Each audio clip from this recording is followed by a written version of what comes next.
ঈদের ছুটির পর রোববার সকাল থেকে আবারও ঢাকা দক্ষিণ সিটি কর্পোরেশনের সামনে গণ অবস্থান কর্মসূচি শুরু করেন ইশরাক হোসেনের সমর্থকেরা। তাদের দাবি দ্রুত ঢাকা দক্ষিণের মেয়র হিসেবে ইশরাক হোসেনকে শপথ পড়ানো এবং দায়িত্ব বুঝিয়ে দেওয়ার।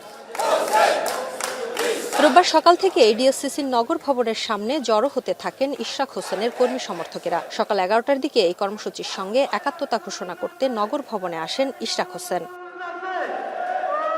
নেতার আগমন দেখে তার সমর্থকেরা স্লোগানে মুখরিত করে তোলেন নগর ভবনের চত্বর। উপস্থিত হওয়ার কিছুক্ষণের মধ্যেই নেতাকর্মীদের উদ্দেশ্যে বক্তব্য রাখেন ইশরাক। ঘোষণা দেন বিরতিহীনভাবে আন্দোলন চালিয়ে যাওয়ার। কোনোভাবেই সরকারকে কেন জানি বোঝানো যাচ্ছে না যে এই লড়াই আমরা হারার জন্য আসি নাই, এই লড়াই আমরা জেতার জন্য এসেছি। কারণ এখানে জনগণের ভোটে আমি সরাসরি নির্বাচিত হয়েছি। মানুষের গণতান্ত্রিক অধিকার রক্ষার জন্য আমরা লড়াই করছি। এই লড়াই থেকে আমরা কোনোভাবেই ফিরে আসার পেছনে আসার কোনো সুযোগ নাই। বক্তব্যে সরকারের প্রতি দ্রুত এই সমস্যা সমাধানের আহ্বান জানান ইশরাক হোসেন। না হলে এই অচলাবস্থা কাটবে না বলেও হুঁশিয়ারি দেন তিনি। এ সময় জনভোগান্তি নিয়েও কথা বলেন ইশরাক। বিশ্বমানের থার্মিক্স রড, সালাম স্টিল থার্মিক্স, দেশের একমাত্র থার্মিক্স রড।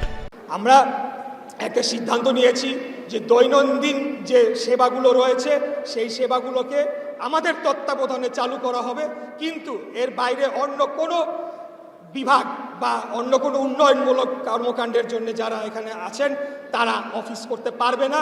এবং আমরাও প্রধান ফটকের তালা, এটা একটা প্রতীক, এই তালাটা আমরা খুলতে পারছি না।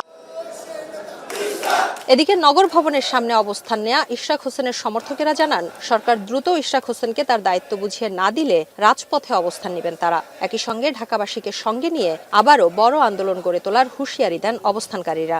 ভোটের মাধ্যমে যে নেতা আমাদের নির্বাচিত হয়েছেন ইঞ্জিনিয়ারিং ইশরাক হোসেন সাহেবকে, তাকে সেবা করার সুযোগ দিতে হবে। আমাদের যে দাবি আছে এই দাবিটা তারা মেনে নেয়, তাহলে আমাদের সবকিছু শেষ হয়ে যাবে, আমরা এখান থেকে চলে যাব। আমাদের তো যতগুলো আন্দোলন এই পর্যন্ত আমরা চালিয়ে গিয়েছি, তো এই আমরা তো রাজপথের থেকেই তো আমরা পেয়েছি।